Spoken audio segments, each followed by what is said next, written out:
Zizou ici, il avait déménagé en France. Je lui avais fait un visa de travail, il était parti. Ça, il vivait en France. Il avait rencontré une fille. Une fille avec laquelle il devait se marier. Oui, C'est ça. Tu es parti voir ses parents. oui. Tu es parti jusqu'où pour voir ses parents? Tu partiras à Montpellier.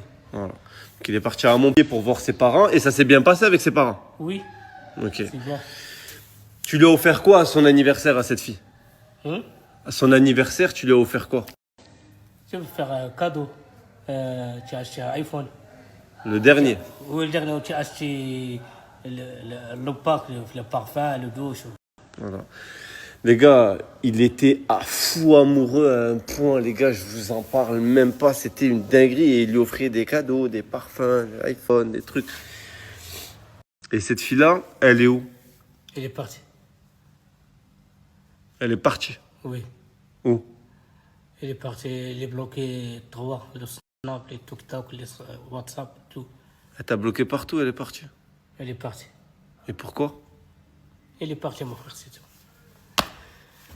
Les gars, tu vois, j'aime pas trop parler de ce sujet-là, mais j'étais obligé de vous expliquer, tu vois, c'est vraiment un truc qui lui fait mal au cœur quand il en parle, les gars. J'ai pas envie de le montrer dans les états dans lesquels il se met, mais les gars, voilà.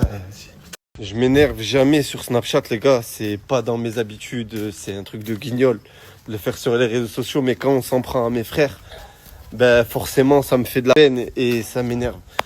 Les personnes de petite taille, notamment Zizou, toute l'équipe, ils ont un cœur énorme. Ils ont une niade d'enfants. Ils font tout. Et quand ils aiment à 1 milliard %, tu vois.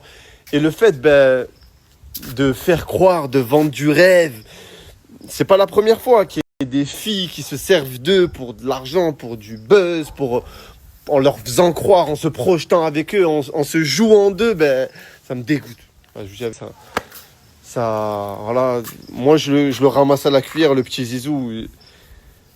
J'étais content, je me disais, il a enfin passé à autre chose, il a trouvé l'amour de sa vie. Mais l'être humain est mauvais. L'être humain est mauvais et j'ai rien d'autre à dire. L'être humain est mauvais.